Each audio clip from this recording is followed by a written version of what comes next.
อ้าวไม่รู้เรื่องเลย ไปมาแม่ได้เฮ็ดอีกใหม่อีกอ่ะ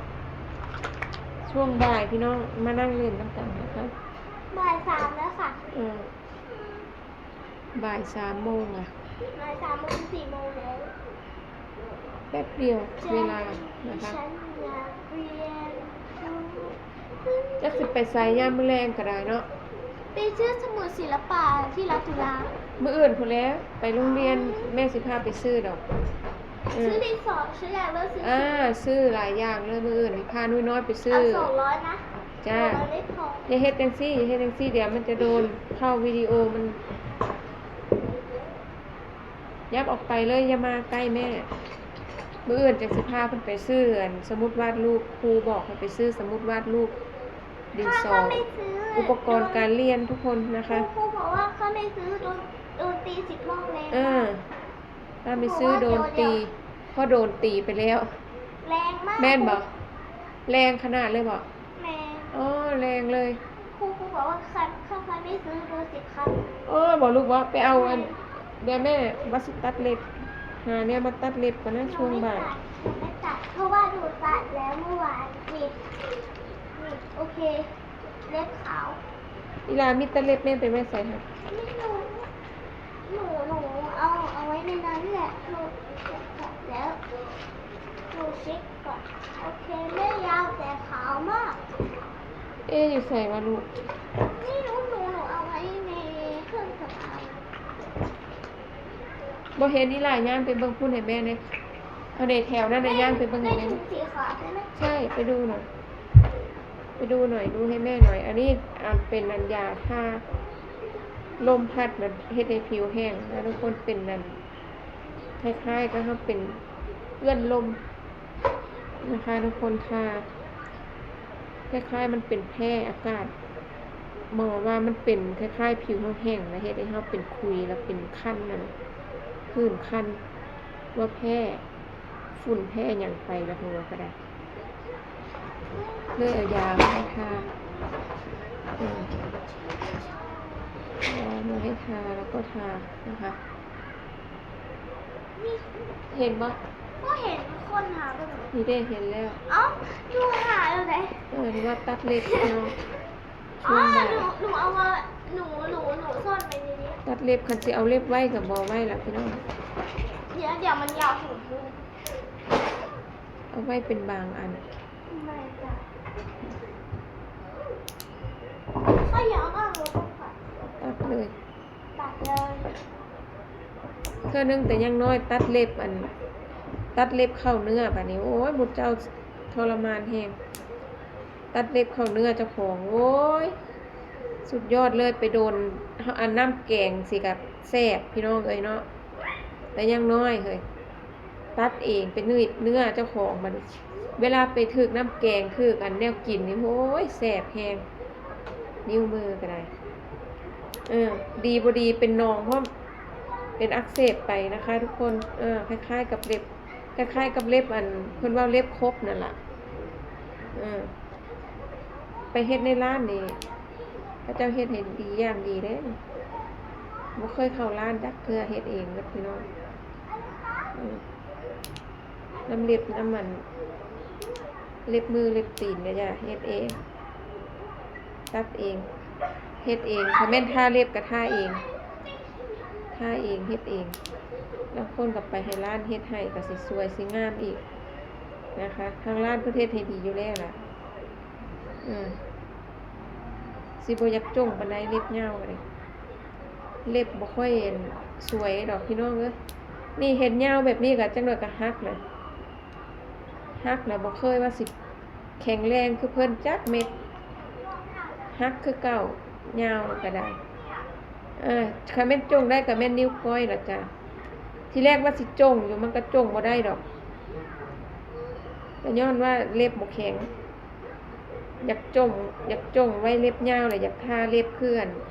ข้าเจ้าอยู่แต่เล็บเฮามันบ่ให้นี่แหละพี่น้องเป็นแบบนี้มาแต่ใดแล้วล่ะพี่น้องมันบ่แม่นว่าง่ายๆเป็นกรรมพันธุ์บางคนนั่นพ่อแม่ข้าเจ้าเล็บ เล็บมือเล็บหยังเพิ่นน่ะโอ้ยแข็งแรงแท้เด้อพี่น้องสวัสดีจ้าน้องซัมซุงสวัสดีนะคะ แล้วเหรอคะ พี่ซัมซุงมาอีกแล้วพี่ซัมซุงสวัสดีนะคะ เพิ่งขึ้นไหลใหม่แล้วทักทายจ้า สวัสดีทักทายกันยามบ่ายนะคะ ขอบคุณหัวใจกอดๆค่ะ ขอบคุณค่ะนะคะ ตัดเล็บแหละเรียบร้อยล่ะนะคะ ทุกคนเอาไว้บ่ได้ดอก เออบ างคนนี่เพิ่นเป็นกรรมพันธุ์นี่เล็บเพิ่นสียาวยาวแล้วก็แข็งเลยเด้ทุกคนแล้วก็สวยด้วย เป็นทุกคนเป็นกรรมพันธุ์อันนี้ยอมรับเลยนะคะ เล็บนี่เป็นกรรมพันธุ์ ถ้ายาวถึง อ่า มันไม่ได้ สีแข็งแล้วก็สีงามเล็บเพื่อสิเป็นยาวออกมาเป็นป้องอ้อยเลยกับแม่นเขาเจ้าเอิ้นเล็บอันกล้ามอ้อยบอกพี่น้องยาวยาวอันยาวมาแล้วก็เป็นสวยๆได้บาดนี้พี่น้องแข็งๆทั้งปลายนี่โอ้เห็นแล้ว สวยเล็บเพิ่นน่ะนิ้วโป้นิ้วมือเพิ่นนี่ก็งามเด้บ่คือเฮาดอกพี่น้องค่ะเด้ บ่คือเฮานี่โอ้ยถึงสิเอาไว้ได้ก็บ่พอเดือนพี่น้องป้องปลายยาวแล้วบัดนี้เอาไปประมาณจับเป็นหยังน่ะขาดมานึงทึ่งๆเลยเปาะเนาะเขาเอิ้นเล็บเปาะจักหน่อยก็ซีกแล้วมุดเจ้าเอ้ยซีกแล้วทั้งหน้าทั้งหลังมีเบิดแล้วโอ้ยแต่แนว เลือดออก บ่อยากได้เล็บยาวคือเพิ่นก็เฮ็ดบ่ได้หั่นนะอยากทาเล็บสวยๆคือเพิ่นก็บ่ได้เด้เป็นจังซั่นเนาะบัดนี้แล้วอันซุ่มเพิ่นเล็บงามๆเพิ่นทาเล็บพี่น้องอ่อนซ้อนเพิ่นคักหลายนั่นไปไหนน่ะนะ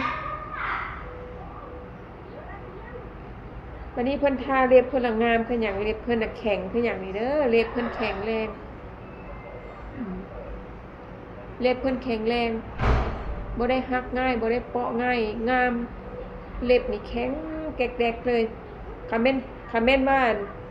หยุ่มก็จะแม่นเข้าเนื้อเลยแหละเล็บเห็นมาแล้วเล็บเขาเจ้าคอมเมนต์หยุ่มกันในเนื้อนี่เล็บนี่สามารถเจาะเข้าไปถึงเนื้อในเลยล่ะเล็บเขาเจ้าแหลมคมแฮงว่าง่ายๆก็คือแข็งแรงน่ะนะเล็บเขาเจ้าแข็งแรงพี่น้องอ่อนซ้อนเวลาเขาเจ้าทาสี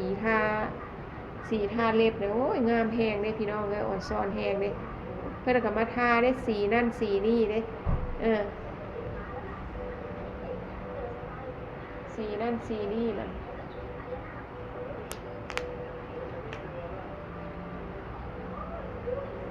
เฮ็ดแล้วก็ขึ้นไปทางเทิงล่ะบัดพ่อใหญ่ขึ้นไปเบิ่งหนังลาวแล้วแสดงว่าสิขึ้นไปเบิ่งหนังน้ำลาวคือกันจักหน่อยก่อนสิขึ้นไปนะคะ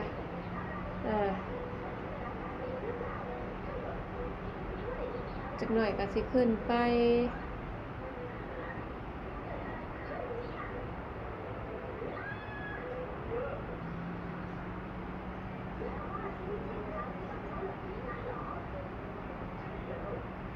คุณนายก็มาเปิดอันนี้ไว้อยู่นี่ละบัดนี้คุณนายก็ได้ใช้แต่รีโมทมาทิ่มไว้กับรีโมทออกไปนำบ่เปิดโทรทัศน์เสียงดังไว้แล้วหนีเลยบัดนี้นะคะหนีไปเลยบัดนี้เนาะสมัยตะก่อนพี่น้องโอ้ยนั่งไปนั่งมากับท้องเอาหมวกพกท้องไป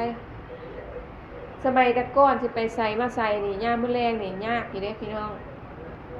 ตะกี้บ่มีไฟฟ้าไปในบ้านก็ยากมันมืดเบิดเลยทางย่างบ่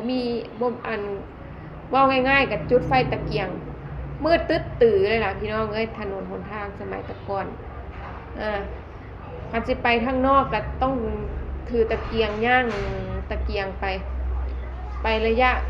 ฮอดเฮือนหลังที่1ที่2ที่3มันไปได้อยู่ใกล้ๆกันนี่คันแม่นว่าไปโพในบ้านไกลๆว่าบ่ไปเด้อแต่ย่านคือหยังนี่ยามมื้อคืนนะคะยามมื้อคืนอันตรายแฮงมันบ่แม่นอันตรายคนดอกสมัยตะกี้บ่ย่านคนบ่หลายคนรู้จักกันเบิดย่านผีหลอกตะกี้ผีหลอกหลายพี่น้องเอ้ยตะกี้มีแต่เขาเจ้าว่าบ่มีกระสือเพิ่นบ่ค่อยเห็นกระสือมีแต่ผีปอบว่าซั่นว่าแม่เพิ่นเว้าให้ฟังมีแต่ปอบนะแล้วว่า บ่เห็นจักเทื่อได้กระสือเพิ่นว่าเห็นแต่ปอบว่าซั่นแม่นพี่น้องสมัยตะกี้ก็สิมีคนนั่นไล่ปอบไล่หยังชาวเรืองก็ยังได้ไปเบิ่งได้สมัยแต่ยังน้อยเป็นจังซั่นนะคะยังได้ไปเบิ่งคันว่าปอบผีเข้าคนนี่ผีปอบเข้าคนนี่เด้อแล่นไปแล้วบ่ย่านได้เป็นเด็กน้อยก็แล่นหันล่ะพี่น้อง หันขาสั้นๆติเตี้ยแล่นหันปัญญังได้หันไปเบิ่งเขาเจ้าไล่ปอบก็สิมีหมอทำบ้านเฮานี่ล่ะไปไล่ปอบไล่หยังคนก็หลายเนาะไทบ้านดิกกี้เนาะไปหุ่มไปเบิ่งกันละบาดนี้ไทบ้านดิกกี้บ้านนอกเฮาเป็นจังซั่นนี่คันมีเรื่องหยังก็สิพากันแห่ไปเบิ่งเลยแห่ไปเบิ่งมุงไทยมุงเบิ่งบัดนี้วันนี้ก็พากันมาเว้าให้ลูกให้หลานฟังล่ะว่ายามมื้อแลงอย่าพากันออกไปเด้อว่าซั่นเห็นอยู่บ่ปอบเข้าคนน่ะว่าซั่นว่านี่ยามมื้อแลงมานี่5:00 นแลง6:00 นแลงนี่6 โมงกว่านี่พอสลึมสลือพอมืดแล้วนี่เขานอนเลยเด้บ้านนอกเฮาซะแท้ตื่นบัดนี้ตื่นมาก็ตี4ตี5พุ่นแล้วตื่นเด้อนอนนั่นหัวค่ำตื่นเด้อตื่นนั่นตื่นเร็วบัดนี้ตี5ก็ตื่นเลยเด้สมัยแต่ก่อนคนสมัยก่อนตื่นแล้วพี่น้องตี5ตี5ลุกขึ้นมานึ่งข้าวแล้วแต่ละเฮือนก็ได้นึ่งข้าวใส่บาตรเด้อพระมาบิณฑบาตซุมื้อเด้อจ้าบ้านนอกเฮาผู้ใดคือหัวมาคักแท้55ว่าซั่น หรือว่า535สวัสดีจ้าหัวมาเลย55ว่าซั่นขอบคุณหลายๆเด้อยังมาทักทายอยู่เนาะจ้านะคะ MOJI นะคะคุณโมจิบ่คุณโมจิสวัสดีค่ะทักทายนะคะบัดนี้มาใส่บาตรพี่น้องใส่บาตรค่ะว่าซั่นจ้าขอบคุณค่ะคุณโมจิคนสวยเนาะเพิ่นเป็นแม่หญิงเพิ่นหัวเราะเพิ่นเข้ามา